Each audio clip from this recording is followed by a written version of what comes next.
Parfait, merci. Donc, d'abord, je vais remercier les deux candidats parce que c'est toujours très anxiogène de passer, alors, devant en tout cas les personnes qui sont physiquement présentes, mais en tout cas de passer une première leçon. Je ne sais pas si c'était une première expérience ou pas pour certains d'entre vous. Donc, c'est un exercice difficile. Donc, merci d'avoir accepté de jouer le jeu. Et je pense que ça va vous être très instructif, très profitable. En tout cas, je ne vais pas tarder plus longtemps puisque le timing est très serré et je vais immédiatement donner la parole au professeur Nathalie Blanc et ensuite au professeur Grégoire Loiseau, j'y arrive, en profitant également pour les remercier. Merci de prendre du temps puisque les journées sont longues et je rajoute 2 heures supplémentaires en fin de journée. Donc, merci infiniment d'avoir accepté. Bonsoir à tous les participants présents et en distanciel aussi. Bravo et merci aux candidats qui ont eu le courage de passer aujourd'hui, même si tout le monde ne les a pas vus, nous on les a vus. Donc je commence alors que j'avais donné le sujet numéro 2, je le dis pour ceux qui suivent. Donc c'est le sujet sur la responsabilité civile qui sera abordé en premier, même s'il était sujet 2, je le répète, dans le document envoyé par Moustapha Mekki. Je vais revenir rapidement sur la prestation de Madame, même si évidemment les autres n'ont pas vu ce que vous avez fait, mais je vais revenir sur des grands éléments, et puis on en discutera après, le cas échéant, et je reviendrai un peu sur le fond, bien sûr, pour donner une sorte de corrigé, puisque l'objectif n'est bien sûr pas de donner un corrigé détaillé de la décision, du texte. Alors, je dirais que, remarque générale qui valent pour tous les candidats, attention à la posture, les mains croisées, ça valait aussi pour le deuxième candidat. Je pense qu'il faut vraiment ne pas croiser, avoir les mains posées pour pouvoir s'exprimer et pas croiser ses mains. Donc ça, c'est important. Sur l'amorce, attention, même si vous bégayez sur l'amorce, il faut repartir et pas recommencer, attendre qu'on vous redonne la parole. Alors bien sûr, l'objectif, c'est de garder du temps à la fin lorsque vous préparez votre épreuve, pour même prendre 1 minute pour maîtriser l'amorce, puisque l'idée, c'est de ne pas la lire pour capter l'attention du jury immédiatement. Donc, essayez de ne pas lire l'amorce, la première à la deuxième phrase, même si peut-être on a un peu d'hésitation et qu'on s'arrête un peu, mais évitez de lire dès le début et d'avoir la tête baissée. Donc, on essaie de maîtriser cette première phrase pour capter l'attention immédiatement du jury. Pour le reste et pour la méthodologie, toujours, c'était un commentaire d'arrêt qui était donné et ça vaut aussi pour le deuxième candidat. Pour moi, votre présentation de l'arrêt arrive trop tard. C'est-à-dire que la méthode, moi, que j'ai suivie et que je conseille, c'est de faire une amorce d'1 minute où on présente un peu le thème général, mais de revenir très vite au texte, donc à l'arrêt en l'occurrence, parce que c'est un commentaire de texte, mais un commentaire d'arrêt en l'occurrence. Donc revenir très vite à l'arrêt, qu'on présente pendant 3 minutes et on fait une fiche d'arrêt, véritablement, on entre dans les détails, en tout cas en 3 minutes, c'est pas non plus énormément de détails, puis on revient à la notion centrale, donc ce que vous avez fait, mais je dirais en inversé, j'inverserai la façon de procéder, pour bien montrer qu'on n'est pas là pour parler d'un thème et à l'occasion de ce thème, on évoque l'arrêt, mais qu'on parle d'un arrêt dont le thème est telle ou telle question. Donc ça, je pense que c'est important pour les deux candidats. Donc vraiment 1 minute d'amorce et de présentation un peu du thème, retour 3 minutes au fait, à l'espèce, à la problématique et à la solution. On revient sur le thème central et là, on introduit des éléments plus généraux comme vous l'avez fait, vous avec la notion de garde et vous avec la notion de droit à la preuve, mais dans un second temps. L'introduction, attention, doit faire 7-8 minutes. C'était court pour la première candidate, 5,50, c'est trop court, surtout qu'il y a pas mal de choses à dire, encore une fois, dans l'introduction. Ce n'était pas le cas pour le deuxième candidat, je parle des deux en même temps. C'est trop court. Quand vous présentez les faits de la même manière, quand on présente les faits, il ne faut pas lire, d'accord ? Les faits doivent être maîtrisés, même si on hésite un petit peu, je sais pas, là je suis en train d'hésiter un petit peu, mais ça donne un côté naturel et pas lecture. Les faits doivent être bien maîtrisés. Et là, les faits étaient très importants dans l'affaire. Et je trouve que vous êtes passé beaucoup trop vite sur ces faits. Alors, vous allez les reprendre, bien sûr, dans la suite du commentaire, mais dès l'introduction, il faut insister sur ces faits qui sont particuliers. Vous avez, dès le début, insisté aussi sur le côté un peu perturbant de cette solution qui étonne. Moi, je dis toujours à mes étudiants, quand j'en parle, si je vous avais donné ces faits en cas pratique, je n'aurais pas du tout attendu cette solution-là. Donc, c'est bien de l'avoir dit, mais il faut réinsister à la fin là-dessus. Il faut aussi, à la fin, c'est un commentaire de texte, en fait, même si c'est un arrêt, hein, mais reprendre la solution. Alors, pour monsieur, c'était impossible parce que c'était trop long, mais pour vous, reprendre la solution, la citer avec l'arrêt en main, ne pas hésiter à prendre l'arrêt en main pour donner aussi un côté vivant et ne pas avoir toujours la tête baissée, donc prendre la feuille dans sa main et puis lire la solution. Et il faut déduire le plan de la solution. Ce que vous ne faites pas du tout. C'est encore une fois, c'est un commentaire de texte, hein, cette épreuve. Donc là, un commentaire d'arrêt. Et ce n'est pas le commentaire d'arrêt qu'on fait quand on est étudiant. C'est pas le même en fait. C'est vraiment pas le même. C'est vraiment la glose de l'arrêt, la glose du texte, comme vous feriez le commentaire d'un texte. Moi, ça m'avait beaucoup surprise quand je préparais l'agrégation. On m'avait dit, ça m'avait un peu perturbée. Parce que le commentaire d'arrêt, moi j'étais toujours à mes étudiants, on cherche la question, on répond et on fait le cœur de l'arrêt qui se trouve en B et A, et on fait sens valeur portée en substance. Bon, là, c'est pas exactement la même chose, même si on doit retrouver les éléments sens valeur portée, mais on décortique. Moi, on m'avait vraiment dit, il faut découper la solution comme on ferait dans un commentaire de texte, comme on apprend quand c'est un commentaire de texte, un commentaire d'article. Donc, essayez vraiment de découper la solution et de suivre la structure de la décision. Ce qui peut, encore une fois, sembler étonnant et ce que je ne ferai pas forcément en L2 lorsque je présente, quand je donne cet arrêt à commenter à mes étudiants. Mais pour l'agrégation, en tout cas, c'est vraiment comme ça qu'on doit procéder et donc vraiment suivre la structure du texte. Donc, il faut vraiment que votre plan soit déduit de la structure du texte, ce qui n'est pas le cas ici. Pareil, votre annonce est trop rapide. Prenez le temps pour l'annonce. Il y a la technique de la double, voire de la triple annonce à utiliser. C'est-à-dire, on explique par une ou deux phrases la première partie, par une ou deux phrases la deuxième, mais on y revient et on termine par une annonce très claire des deux subdivisions qui seront retenues. Là, vous êtes allé très vite sur l'annonce. J'avoue, moi, j'ai eu du mal à noter. Alors, vous revenez ensuite, vous redonnez les titres, donc on y arrive. Mais il faut vraiment que ce soit parfaitement clair sur l'annonce. Pour le reste, je dirais que, mais ça va avec ce que j'ai déjà dit, c'est bien hein, ce que vous avez fait dans le sens où vous avez vu tout ce qu'il fallait voir. C'est-à-dire que vraiment, les éléments essentiels sont là, la solution est comprise. Mais je trouve que vous survolez beaucoup de choses et que vous n'allez pas assez loin dans l'analyse, dans la critique. Ce qui est dommage parce que vous avez commencé avec un esprit très critique, puisque vous dites cette solution, elle bouscule, ou je ne sais plus le terme que vous avez utilisé, ce qui est parfait, puisque c'est vrai, cette solution, elle est perturbante. Mais sauf que dans votre commentaire, ensuite, je trouve que vous n'êtes pas assez critique. C'est vraiment ça qu'on attend, un esprit critique, d'accord ? Alors, ce n'est pas qu'il faut critiquer pour critiquer, hein, ce n'est pas un esprit critique forcément négatif, mais vous interrogez, vous demandez pourquoi cette solution, est-ce qu'elle est logique, est-ce qu'elle ne l'est pas. Vous le dites un peu, mais vous n'allez pas vraiment au bout de votre raisonnement. Ce qui est dommage, encore une fois, parce que tous les éléments sont là. Vous avez vraiment dit, je trouve, ce qu'il fallait. Toutes les questions sont là, mais souvent survolées. Parce que pour moi, il y a des éléments inutiles. Dans un commentaire comme celui-là, donc qui est relatif à la question de savoir s'il y a eu ou pas transfert de la garde à l'enfant victime, vous avez passé pas mal de temps au départ à nous expliquer ce qu'était une chose, la chose à l'origine du dommage, le rôle actif, quand il est présumé, pas présumé. Bon, vous pouvez en 2 phrases expliquer ça, mais on n'entre pas dans les détails. C'est pas la peine. Vous avez donné des exemples avec l'escalator. Bon, c'est pas l'objet. Vraiment, dites-vous ça quand vous faites votre commentaire. Tout ce que je dis doit être opératoire, c'est-à-dire doit avoir un intérêt au regard de ce que je veux démontrer. Et là, ce que vous voulez nous démontrer, c'est qu'en réalité, la solution est surprenante, étonnante, voire contestable du point de vue de la question du transfert de la garde. Parce que si on avait appliqué les solutions au sens strict, c'est-à-dire les arrêts que vous avez cités, hein, l'arrêt Gabillet, l'arrêt Franck et l'arrêt Gabillet, à mon sens, ici, il y avait transfert de la garde. Donc, vos développements au départ n'ont pas véritablement d'intérêt. Donc, vous perdez du temps là-dessus. Enfin, vous perdez du temps. En tout cas, il y a des développements qui semblent un peu inutiles. On a un peu le sentiment d'une récitation, ce qui n'est vraiment pas l'objectif. Faites aussi l'effort, dans chaque subdivision, de partir de la solution.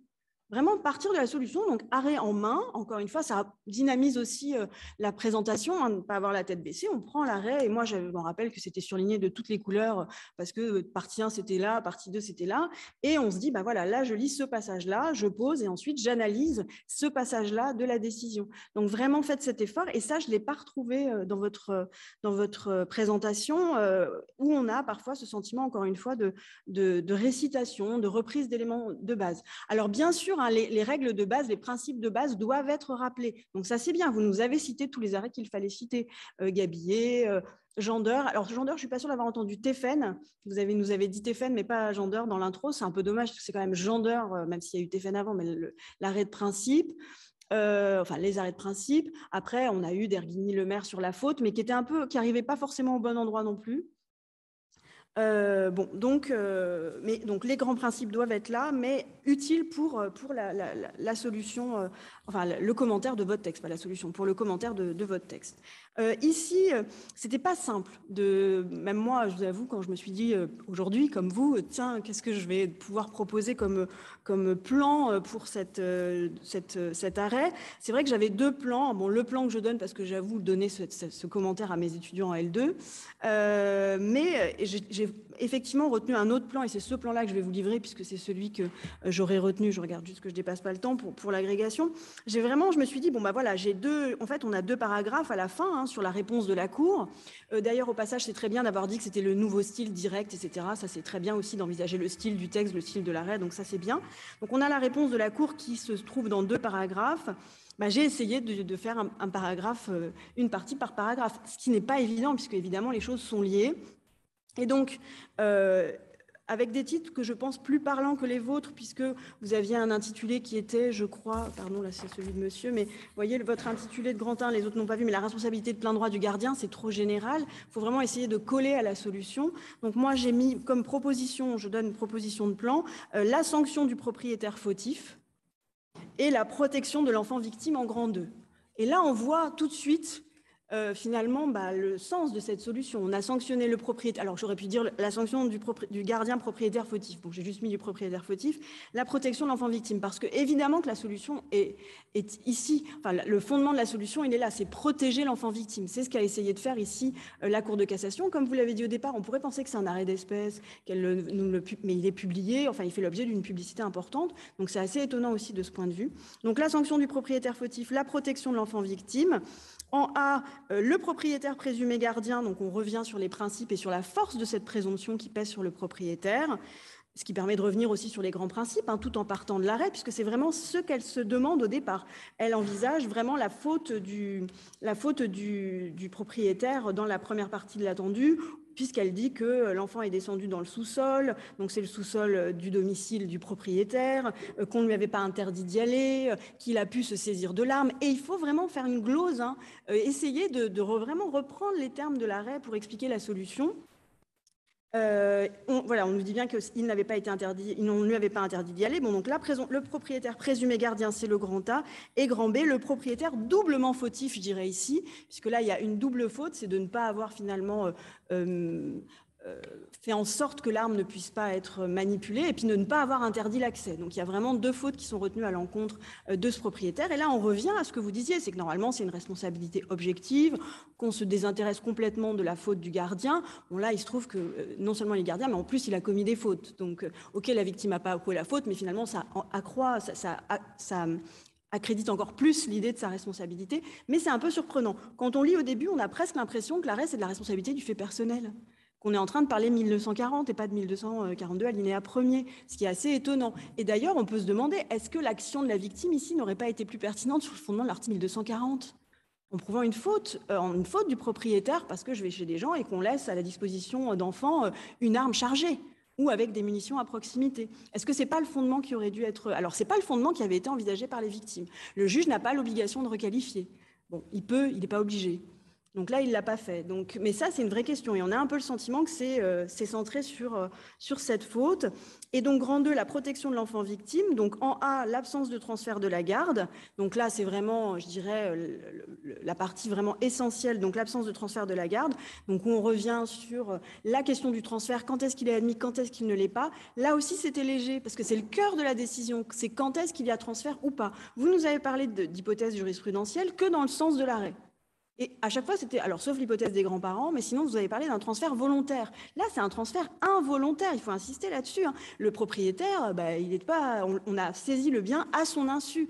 Généralement, quand il y a un transfert involontaire, la jurisprudence admet plutôt facilement le transfert de la garde. Parce que le propriétaire, bon, sauf que là, il a commis des fautes, mais normalement, ces fautes ne sont pas prises en compte.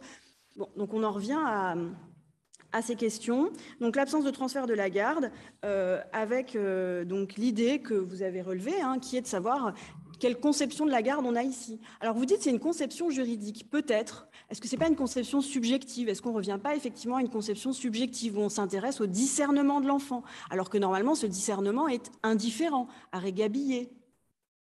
Elle nous parle de l'âge de l'enfant. Vous l'avez dit, c'est très surprenant. OK, il y a des décisions qui le font, mais c'est surprenant au regard de la solution Gabillet, où encore une fois, cet enfant, il était sur une balançoire et il est tombé. Il n'avait pas non plus la volonté de blesser. On ne peut pas dire qu'un enfant, c'était plus quel âge, 3 ans, 4 ans, 3 ans, a la direction et le contrôle d'un bâton qu'il a dans la main quand il tombe d'une balançoire. Donc on voit bien que c'est ce mouvement d'objectivisation de la responsabilité civile. Ici, la solution, elle surprend vraiment. Donc, vraiment insister sur cet élément. Et puis, il y a beaucoup de décisions en sens contraire, hein, où des enfants se sont introduits dans un cabanon, ont saisi une fusée contre la grêle, ont allumé la fusée qui a explosé, qui ont été blessés. On a considéré qu'ils étaient gardiens. Donc, cette idée qu'on veut indemniser à tout prix et que, sans doute, on a... Mais après, c'est aussi toute la difficulté, de cette définition matérielle de la garde de l'arrêt Franck, qui réintroduit l'idée de faute dans la responsabilité du fait des choses. C'est Denis Mazot qui disait ça, la faute rôde autour de la responsabilité du fait des choses. C'est vrai. Cette définition où on a le pouvoir d'usage, de direction et de contrôle, qui est le plus susceptible de commettre une faute dans la garde? Celui qui a l'usage, la direction et le contrôle. Donc on nous dit que ce n'est pas fondé sur la faute. En même temps, on retient une définition qui permet d'engager la responsabilité de celui qui est le plus susceptible de commettre une faute, puisque c'est celui qui surveille, qui dirige, qui contrôle. Donc il y a quelque chose d'assez paradoxal dans la définition de la garde et qu'on retrouve ici finalement, puisque est-ce qu'on peut admettre qu'un enfant a le contrôle et la direction? Peut-être pas, puisqu'il n'a pas de discernement, sauf qu'on nous dit que le discernement ne joue pas. Bon, c'est les paradoxes de ces jurisprudences. Dernière chose, l'absence de faute de l'enfant, grand B. Je pense que c'est important de le soulever, vous l'avez dit, c'est un autre élément. C'était dans les moyens qui ont été balayés complètement par la Cour de cassation, puisqu'elle dit que c'est un moyen qui n'est pas de nature à permettre l'admission du pourvoi, autrement dit, il n'est pas sérieux. Je ne sais pas, bon, l'enfant n'a pas commis de faute. Normalement, la faute est appréciée, vous l'avez dit, de manière objective, un fait illicite, et par ailleurs, elle est appréciée in abstracto par rapport au comportement d'un individu moyen placé dans la même situation. Du bon père de famille, on ne dit plus le bon père de famille, mais donc de cette personne moyenne, cette personne moyenne. Est-ce qu'une personne, un homme normal, je dirais, un bon père de famille, se rend dans un sous-sol, prend une arme et tire? Pas tellement, en fait. Donc, évidemment qu'il y a une faute ici. Donc, la solution étonne également de ce point de vue. Et alors là, la Cour de cassation, elle répond même pas. Mais c'est dans les moyens, donc c'est pour ça qu'on l'avait laissé. Donc, voilà cette proposition de correction. Donc, je répète, ce qui est bien, c'est que vous avez vraiment tout vu. Donc, c'est plus une question de réorganisation, de plus vous centrer sur la structure de la solution pour éviter justement de trop se détacher et de faire des récitations qui n'ont pas d'intérêt. Dernière chose que je dirais, et je laisserai la parole aux autres, sur le ton, vous avez une voix agréable, mais c'est un peu monocorde. Donc, peut-être essayer de varier le ton, poser plus de questions, moins lire. Quand on lit moins, on hésite peut-être un peu, mais ça rend le propos vivant. On essaye d'éviter les « e », bien sûr, c'est pas simple. On remplace les « e » par des silences. Moi, j'ai toujours dit ça à mes étudiants, ça rend intelligent, en fait, les petits silences. Les « e », c'est un peu, on a l'impression qu'on hésite, mais c'est plus dynamique. Donc, ne pas hésiter à changer de ton, essayer de moins lire. Mais vous lisez bien, hein, ça c'est sûr.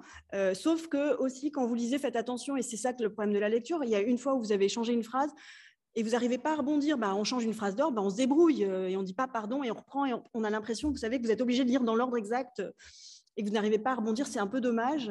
Donc ça, c'est la maîtrise de la prise de parole. Hein, mais bon. Donc voilà ce que j'avais à dire sur ce premier texte, premier arrêt. Merci Nathalie, c'est très très riche. Je pense que là, vous profitez pleinement de l'analyse au fond et l'analyse de méthode. Moi, je dirais juste 2 mots avant de laisser la parole à Grégoire. De méthode également. C'est-à-dire que la première leçon en loge est une leçon de preuve, source et droit des obligations. Et donc, dans la mesure du possible, il faut essayer d'intégrer dans l'introduction ou à l'intérieur même de votre réflexion des éléments qui se rapportent à la preuve ou aux sources. Sur la preuve, il y avait tous les éléments qui se rapportaient à l'objet ici de la preuve, mais ce n'est pas très intéressant, mais on peut un peu forcer le trait, mais pas trop. Mais sur les sources et sur le travail jurisprudentiel et sur la créativité jurisprudentielle, on a souvent pris le droit de la responsabilité comme étant une belle illustration de ce travail créatif de la part de la jurisprudence. Donc cette utilisation des textes qui laisse une grande liberté aux juges et le rapport entre la loi et la jurisprudence, c'est quelque chose que vous auriez pu exploiter en introduction. Et il faut essayer de le faire, puisque ça fait partie de l'exercice. Notamment, on attendra, quel que soit le sujet sur la responsabilité, que vous évoquiez le projet de réforme. Et là, le projet de réforme, vous ne l'avez pas exploité du tout. C'est un peu dommage. Alors, on l'exploite à n'importe quel moment, que ce soit en introduction ou dans le grand 2, grand B. On essaye de trouver une place où il fait référence, mais c'est le passage obligé puisque c'est quelque chose qu'on attend, dont on a beaucoup parlé, qui a beaucoup été commenté, et ça suppose d'être évoqué dans votre commentaire. Je dirais également de coller davantage, comme vous l'a dit Nathalie, de coller davantage à l'arrêt, de partir des mots, de décortiquer, de ne pas avoir peur justement de faire ce mouvement plutôt ascendant que descendant et qui permet vraiment à chaque fois, dès le début, dès l'introduction, mais dès le grand 1 grand A, le grand 1 grand A commence sur des choses qui sont beaucoup trop théoriques. Il faut vraiment partir de l'arrêt et des mots de l'arrêt pour montrer que vraiment vous faites un commentaire d'arrêt. J'évoquerai juste un dernier point, c'est sur les parallèles que vous pouvez faire, parce qu'il faut essayer de donner un peu de substance à votre commentaire et de faire des comparaisons avec des choses qui sont en lien avec votre commentaire. Par exemple, sur la protection de la victime, il y a toute cette jurisprudence sur la volonté justement de traiter différemment l'infant lorsqu'il est victime. Donc, une jurisprudence qui n'est pas suivie, mais les projets de réforme, en revanche, eux, souhaiteraient mieux le protéger et justement, on ne traite pas l'infant victime comme on traite l'infant responsable du dommage. Donc, ça, c'est quelque chose que vous avez pu faire comme parallèle. Et puis, notamment sur le statut des choses dangereuses, puisque on sait que, ne serait-ce que dans le cadre de la responsabilité contractuelle sur l'obligation de sécurité, il y avait une approche beaucoup plus rigoureuse et beaucoup plus lourde pour l'auteur du dommage lorsque c'était une chose dangereuse où on demandait à la personne qu'elle fasse preuve d'une diligence particulière. Et donc là, c'est un peu la même idée, finalement, qu'on applique dans le domaine extra-contractuel. Et ce ne sont que des exemples qui vous permettent justement d'aller chercher vers d'autres éléments qui touchent au droit de la responsabilité, qui permettent d'éclairer l'arrêt que vous êtes en train de commenter. Mais tout ça, bien entendu, au service de l'arrêt et des éléments qui sont traités dans la décision. Maintenant, j'ai trouvé aussi que vous disiez bien votre leçon. Je trouve que vous avez en tout cas un rythme de phrases qui est plutôt agréable. Vos phrases ne sont pas trop longues, donc il faut éviter de faire des phrases trop longues parce que finalement on est obligé de les lire. Alors que quand on a des phrases courtes, on peut les voir d'un seul coup et lever la tête et les dire. Donc il faut apprendre à écrire avec des phrases courtes, pas des phrases longues. Et moi j'ai trouvé également que le ton était un peu monocorde, mais sinon c'était plutôt agréable de vous écouter. Voilà, en quelques minutes. Je crois que je n'ai pas grand-chose à rajouter sur toutes les observations qui vous ont été faites, dont je partage l'essentiel. Et sur le point de la forme, bon, c'est vrai que mes collègues sont sévères, et on est là pour être sévère, mais ceci étant, je trouve que vous avez une tonalité fluide. Vous regardez le public, donc le jury, lorsque vous serez en condition. Vous lisez peut-être un peu trop le texte, mais comme l'a dit Nathalie, vous savez lire en regardant, donc ça, c'est déjà un acquis. Alors bon, je ne vais pas répéter ce qui a déjà été dit, ça ne sert absolument à rien. Deux observations. Mustapha vient de vous dire, c'est bien quand on en a la possibilité, quitte à tirer un peu à tirer des choses à soi, d'introduire d'autres éléments que du droit des obligations, si vous avez un sujet en obligation. Bon, là, en l'occurrence, vous avez fait une tentative avec l'application de la loi dans le temps. Mais alors, c'est dommage, parce que là, ça rejoint les deux observations, et celle de Mustapha, c'était là qu'il fallait caser le projet de réforme. Parce que vous nous dites que ça a été une réforme qui a conduit simplement à renuméroter les articles. Bon, oui, c'était peut-être là qu'on attendait que, enfin, c'est pas peut-être, c'est là qu'on attendait que vous saisissiez d'une réforme incomplète, ou en tout cas qui, pour l'instant, est inachevée sur le terrain du droit de la responsabilité, hein, plutôt que de parler d'application de loi dans le temps, bon, avec qu'un intérêt, en l'occurrence, extrêmement limité. Deuxième point, et l'observation là vaut pour tous les deux dans des sens inverses. Vous êtes un peu courte, hein, vous êtes à 28 minutes. Votre camarade est un peu long, mais mieux vaut être un peu long. Hein, vous êtes à un peu plus de 31, un peu plus de 31, on ne vous coupera pas. Et je dirais l'arrêt, vous ne répétez pas, il n'y a pas de blanc dans votre propos, donc on ne peut pas vous faire le reproche d'avoir été un peu long parce que vous vous êtes répété ou parce que vous avez bafouillé. Ce n'est pas du tout votre cas. Donc, vous êtes un peu long parce qu'il y a beaucoup de choses à dire. Ça passe. Un peu court, le signal est toujours moins bon. Un peu court, on a le sentiment que vous n'aviez pas assez de choses à dire, que l'arrêt, le cas échéant, n'était pas assez intéressant. Donc, il y a une suspicion, le cas échéant légitime, que vous n'avez pas exploité tout ce qui était exploitable. Alors probablement, je n'ai pas réussi à voir comment vous faisiez, mais je n'étais pas bien situé en fait. Est-ce que vous aviez le chronomètre pour voilà, je n'ai pas eu l'impression que vous aviez mis de chronomètre. Parce que ça, vous avez une méthode de ralentir quand on voit qu'on est un peu trop avancé par rapport à ces 30 minutes, de jouer la montre. Alors, oui, oui. Alors, j'ai vu, là où effectivement l'exercice s'est trouvé une limite en ce qui vous concerne, c'est que vous avez déjà un certain nombre de silences. Vous avez une parole qui est fluide, mais vous n'avez pas, ce qui est plutôt une bonne chose, hein, vous n'avez pas une parole saccadée. Donc, on ne voit pas trop comment vous auriez ajouté des silences au silence. Donc là, le grief, entre guillemets, hein, c'est que ça manque un peu de contenu. Il vous manque 2 minutes de contenu.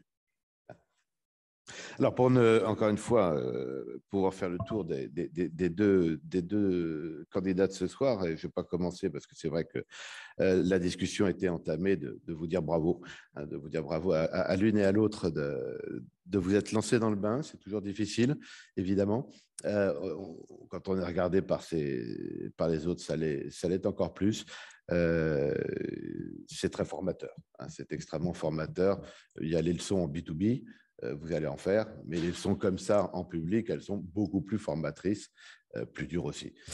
En ce qui concerne la deuxième, j'aurai un qualificatif, il ne sera peut-être pas partagé, mais en ce qui me concerne, c'est une leçon costaud. C'est vraiment une leçon solide.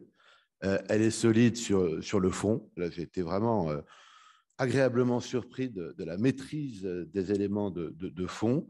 Vous connaissez l'essentiel qu'il y a à connaître, on va dire, en tout cas pour commenter l'arrêt du droit du numérique, de la loi de 78 et du RGPD. Vous maîtrisez bien le droit à la preuve.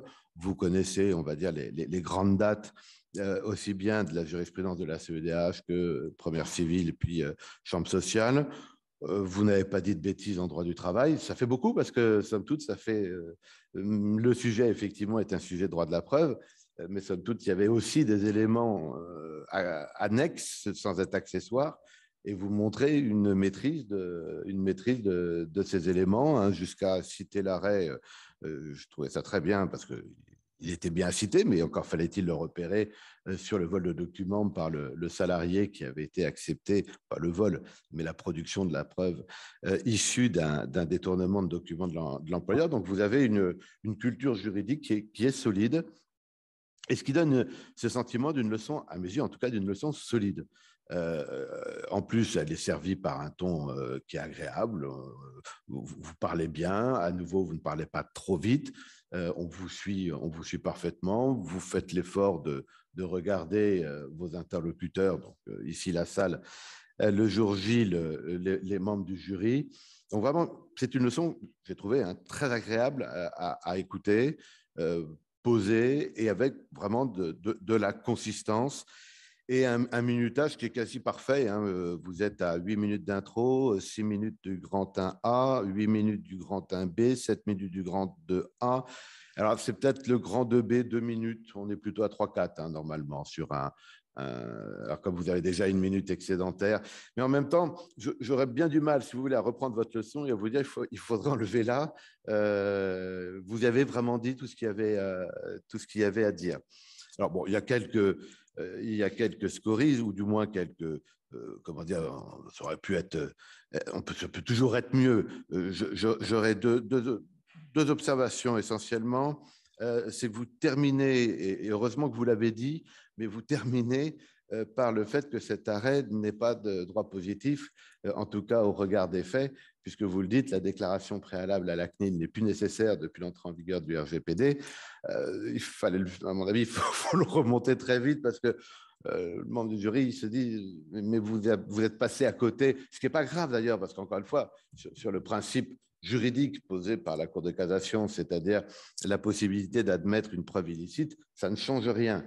Mais tout de même, contextuellement, d'indiquer que c'est un arrêt has-been, ce qui est quand même assez étonnant de rendre une décision aussi importante, ça vous l'avez souligné, c'est un tournant, ça vous l'avez parfaitement identifié, et de le rendre à propos d'une situation factuelle qui ne peut plus, en tout cas, se reproduire, puisque désormais, cette déclaration préalable n'est pas nécessaire. Et vous citez également tout à la fin, et c'est très bien, l'arrêt du 25 novembre 2021 qui reprend cette jurisprudence, mais là, pour le coup, dans une application qui reste de droit positif, puisqu'il s'agissait d'une caméra vidéosurveillance pour laquelle qui n'avait pas fait l'objet d'une consultation préalable des élus du personnel. Bon, on ne va pas rentrer dans l'aspect droit du travail, mais l'arrêt le plus récent, lui, est toujours est rendu plutôt au regard de faits qui restent régis par le droit en vigueur, loi de 78 et RGPD, parce que vous savez bien que le RGPD n'a pas effacé la loi du 6 janvier 1978. Voilà, c'est véniel, mais c'est vrai qu'on se pose la question à vous entendre,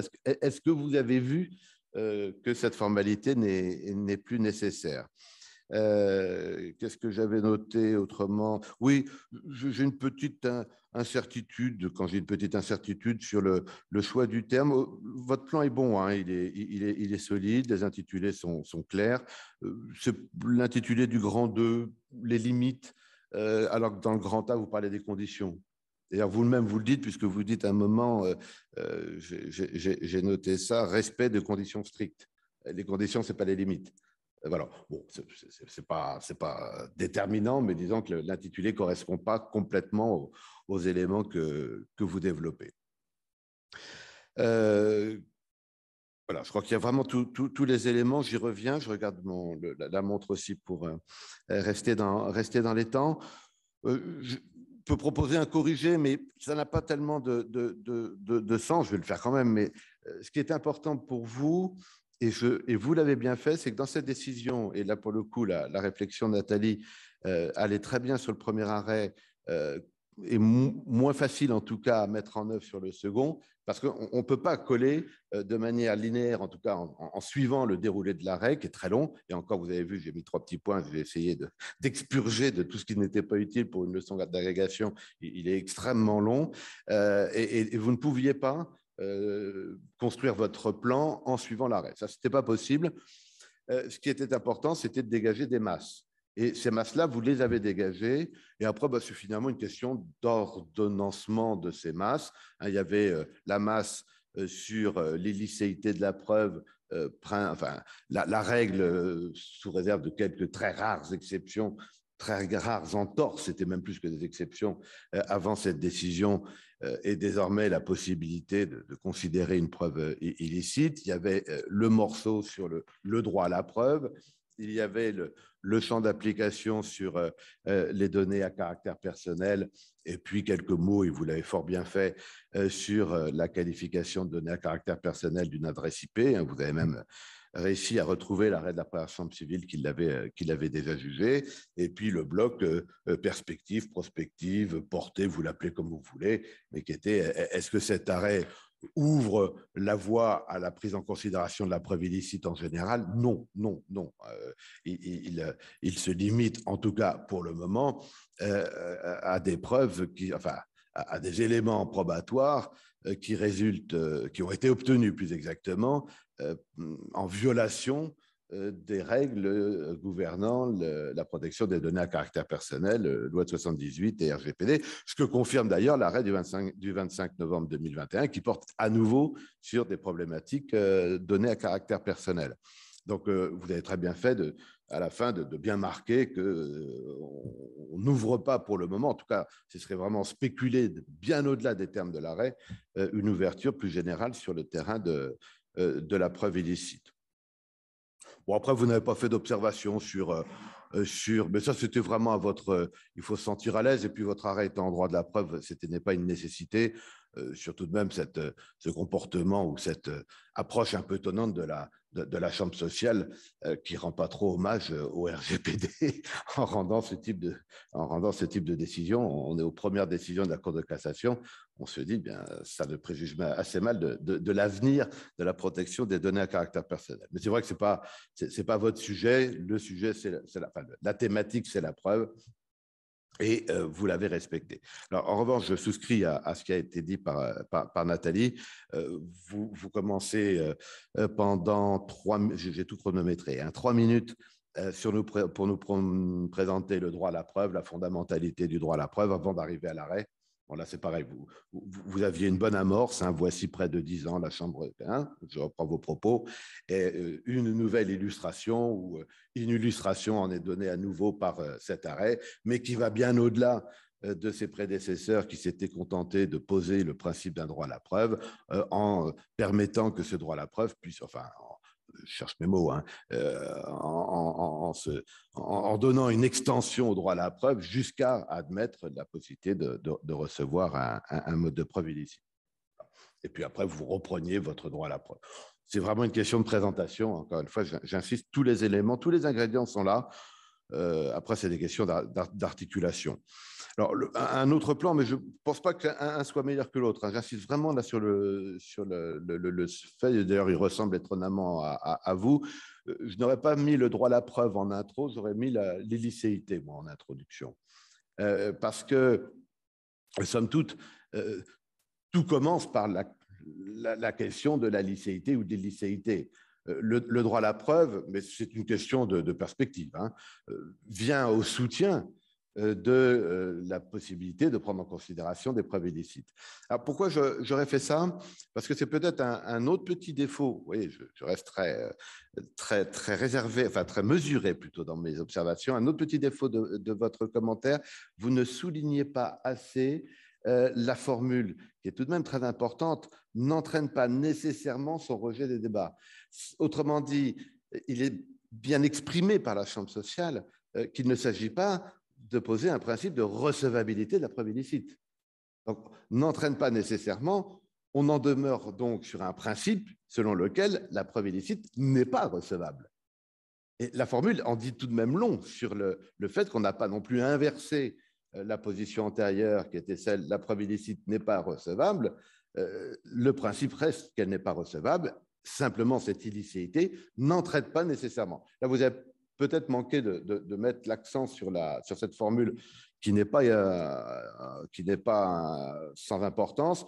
Et c'est la raison pour laquelle, mais c'est vraiment une question de choix, j'aurais mis mon introduction, moi, sur la question de l'illicéité et l'accent sur cette formule qui montre une évolution. Vous parlez, vous, de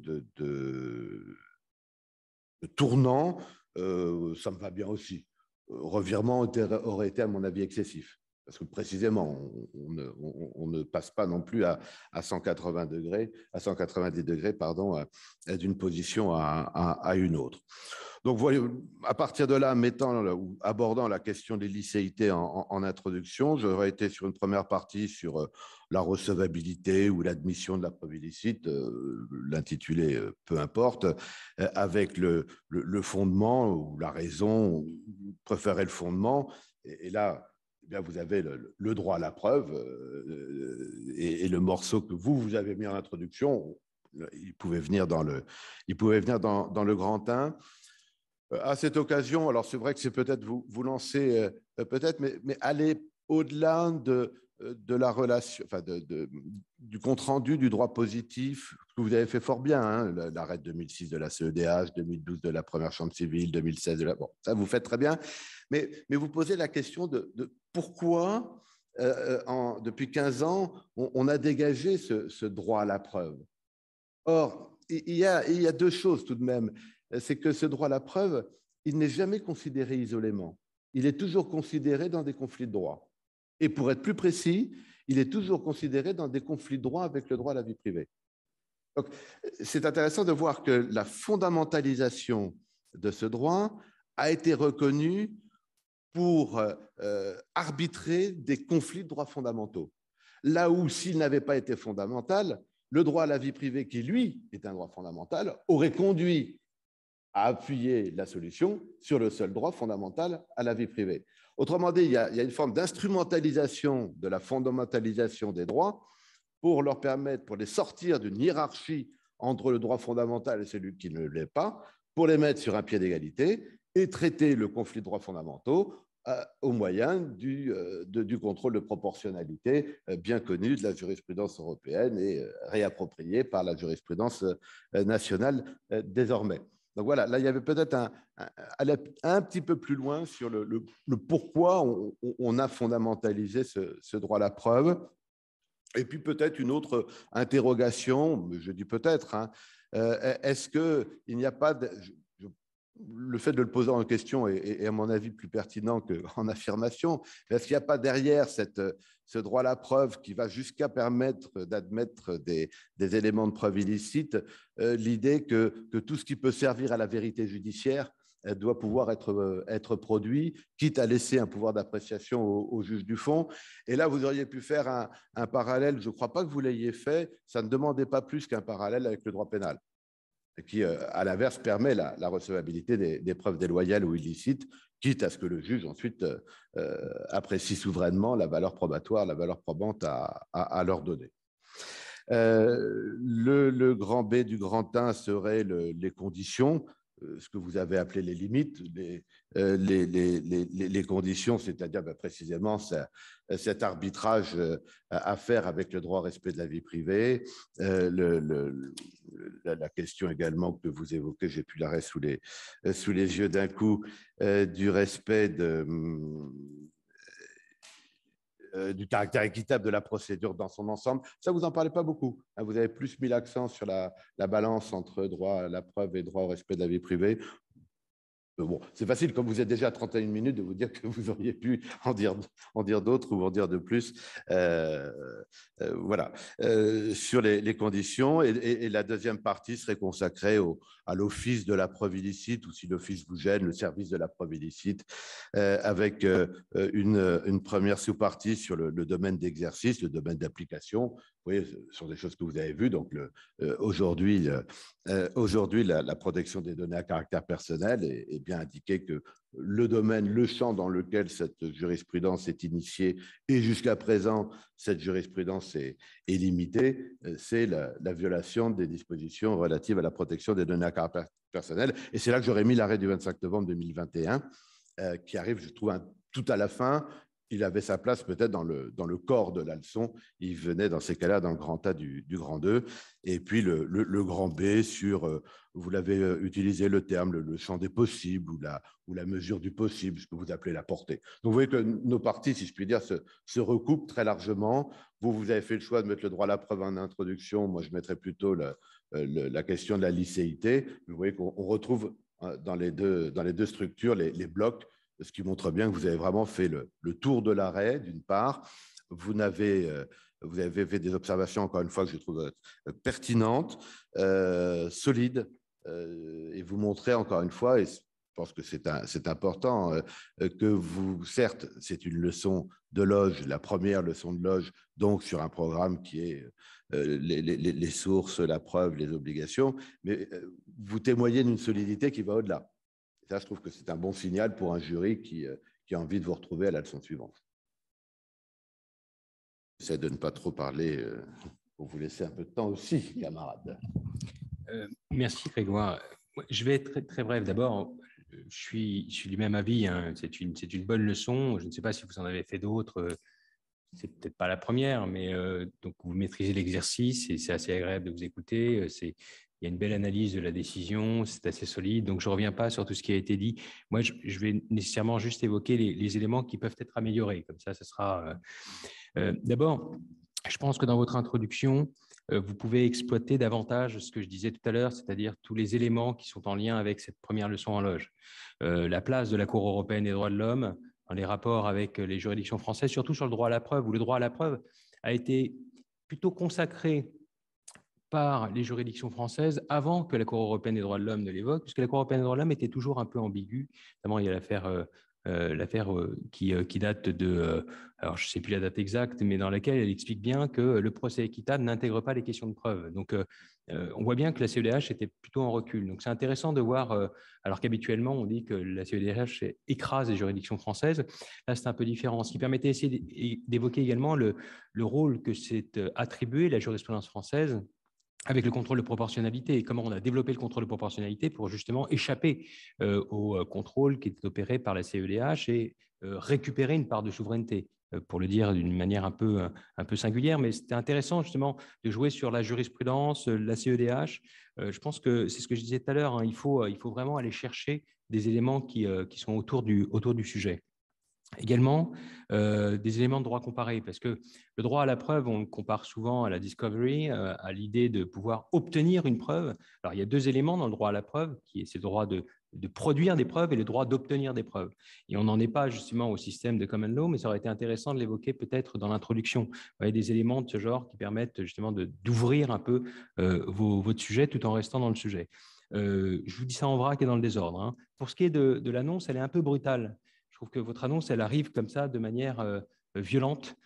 Pas exagéré non plus, mais il y a des choses plus violentes aujourd'hui.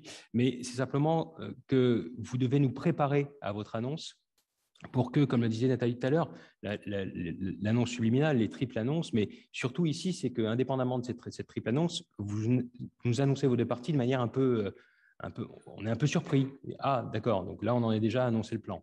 Donc, il faut essayer de nous préparer à ce genre de choses. Moi, je trouve qu'il y a quand même des notions fondamentales que vous auriez pu prendre le temps d'approfondir. Par exemple, l'illicéité et la déloyauté. La déloyauté, vous l'évoquez qu'à la fin. Alors que parfois, la frontière est poreuse, hein. Il y a des affaires en droit social, notamment d'enregistrement, qui doivent, pour les dispositifs d'enregistrement, faire l'objet d'une consultation des délégués. Et finalement, quand on n'obtient pas cette autorisation, c'est à la fois un enregistrement clandestin, donc qui pourrait rentrer dans la catégorie de la déloyauté, mais qui est considéré par les arrêts, en tout cas, qui ont été rendus récemment par la Chambre sociale, comme de l'illicéité. Il aurait été intéressant de vous expliquer la différence entre les deux. Et le traitement n'est pas exactement le même. Ou encore, quand vous évoquez la proportionnalité, je pense que vous auriez pu approfondir un peu ce qu'on entend par proportionnalité. Et puis, sur le droit à la preuve, je l'ai évoqué juste avant, c'est nous expliquer un tout petit peu plus les deux facettes de ce droit à la preuve. Donc, évidemment, vous avez fait plus de 30 minutes, donc là, c'est très bien dans une leçon de vous donner ce type d'éléments maintenant. Peut-être qu'il aurait fallu en retirer d'autres pour approfondir davantage les notions fondamentales, notamment ce qu'a évoqué Grégoire sur le début de l'attendu quand il évoque le procès équitable.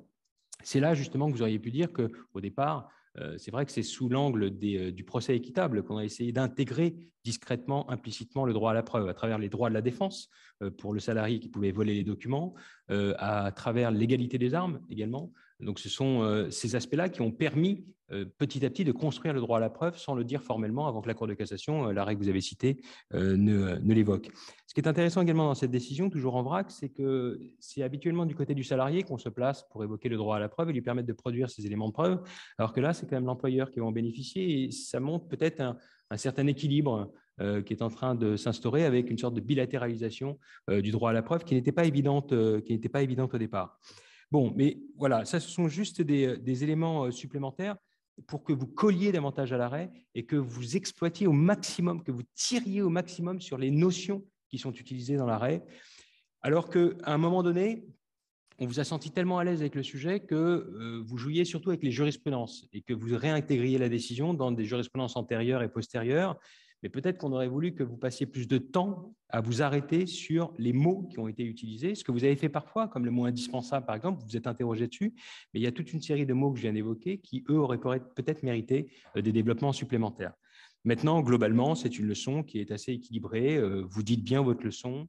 Le ton n'est pas monocorde. Vous avez, vous faites un peu vivre votre leçon, donc c'était plutôt agréable. Et puis la solution, contrairement à ce qu'on pourrait croire, c'est pas un arrêt facile à commenter parce qu'il y a beaucoup de choses qui ont été écrites sur le sujet et on peut très facilement finalement tomber dans le travers du je recopie toutes les notes et puis j'ai des considérations très générales, alors que tout de même l'essentiel de votre commentaire, ça a été de coller à l'arrêt. Donc voilà, je trouve que c'était une bonne leçon. Je rebondis une seconde.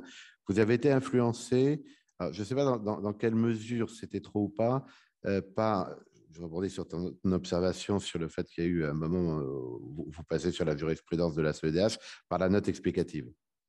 Et en fait, effectivement, il y a beaucoup de choses aussi dans la note explicative et j'ai le sentiment que vous avez aussi voulu rapatrier des choses de la note explicative dans votre commentaire d'arrêt. Je me trompe?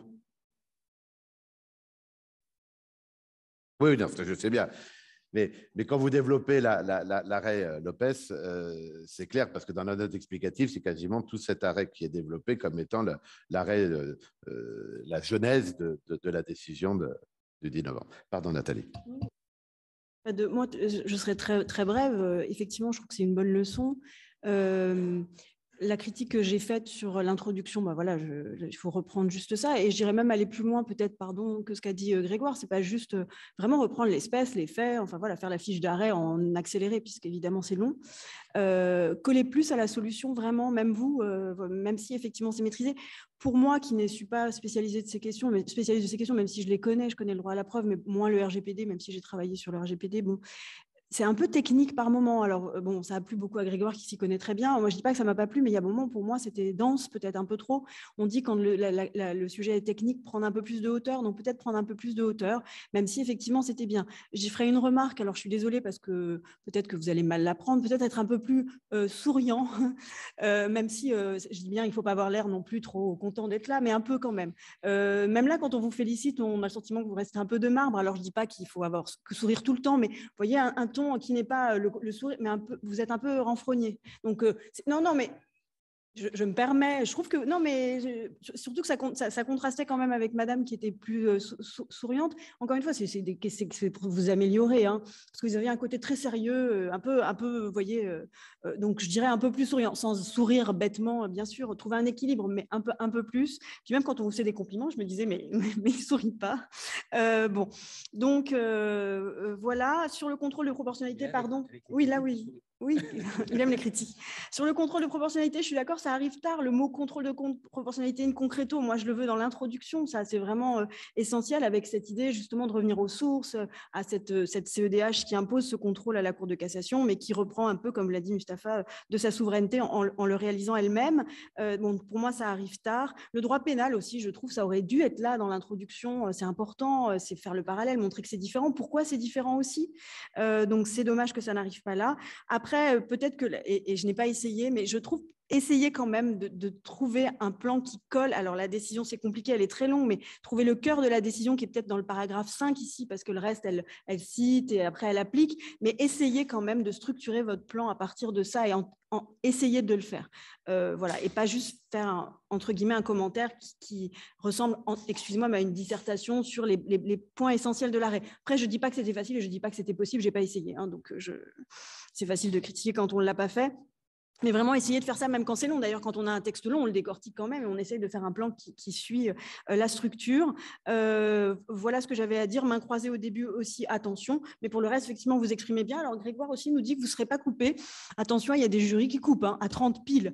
Donc, attention. Bon, Alors là, pour le coup, ouais, c'était le cas du tien, je ne sais pas. Voilà. Si, 30 pile. Ouais, donc c'est dommage. Vous voyez, c'est dommage alors que vous pouvez. Et puis, il faut, comme on vous l'a dit pour vous, bon, vous, c'est qu'il manquait des éléments dans l'introduction qui étaient beaucoup trop courtes. Bon, il y a des éléments peut-être ailleurs, mais c'est à vous de gérer votre chronomètre. C'est-à-dire que vous voyez que vous êtes à 30, vous nous avez fait une belle annonce dans le grand B de votre petit 1 de petit 2. À vous l'enlevez, cette annonce. Vous l'enlevez et vous y allez pour dire ce que vous avez à dire et pas être coupé parce que ce serait dommage, en fait. Ça s'est fait une sortie un peu désagréable. Voilà ce que j'avais à dire, je m'arrête. Je vais juste finir sur une touche qui est très subjective, c'est que oui, les réactions peuvent être, elles sont globalement identiques, hein, mais sur certains aspects, on peut ne pas avoir le même ressenti. Et ça, il faut que vous l'acceptiez parce que les membres du jury n'auront pas le même ressenti. Et puis, alors, il y aura cette règle un peu technique, est-ce qu'on coupe à 30 ou pas? Quand j'étais candidat, on ne m'a pas coupé à 30, enfin, pas moi, mais les autres candidats n'étaient pas coupés à 30. Et là, avec le jury, le président avait posé cette règle, c'est 30 piles et pas plus. Donc, il faut le savoir pour pouvoir ensuite ne pas être vexé. Et ça n'avait pas de conséquences sur l'appréciation. Donc, c'est ça aussi qui est important, c'est que même si on coupait à 30, la personne n'était pas sanctionnée pour autant parce que la leçon était bonne, donc ce n'était pas le problème. Et puis surtout, il faut que vous arriviez à plaire à tout le monde. Vous voyez, le côté fermé, certains le remarqueront, d'autres non. Et donc, il faut essayer de mettre toutes les chances de votre côté. Donc, on est souriant, on est content d'être là, c'est vrai. Et puis, en même temps, essayer d'en donner pour tout le monde. Certains attendront des choses très techniques, certains autres attendront des réflexions un peu plus générales. Et donc, il faut en donner pour tous les membres du jury. C'est surtout ça, je pense, la règle. Et il n'y a pas de bonne il n'y a pas de bon ou mauvais conseil, mais essayez justement de trouver le juste équilibre pour que tout le monde dans le jury soit satisfait. Voilà. D'autres éléments? Eh bien, on est dans les temps. Eh bien, je tiens à remercier également David qui est à la technique. Pardon, je ne connais pas votre prénom parce qu'il y avait David et Mathias. Merci à tous les deux puisque La technique suit à chaque fois et ça permet à ceux qui sont à distance d'en profiter en direct ou en différé. Merci à ceux qui se sont déplacés pour écouter les leçons, puisque c'est aussi un moyen d'apprendre que de voir les autres s'exercer. Et puis, merci aux deux candidats parce que vraiment, c'est toujours très, très anxiogène, c'est très difficile de faire une leçon en public et je pense que vous avez fait tous les deux un très beau travail. Donc, on vous félicite et je remercie encore Nathalie et Grégoire d'avoir accepté de participer à cette préparation de l'agrégation et à ceux qui sont à distance d'avoir assisté en direct à ces corrections. Merci à tous.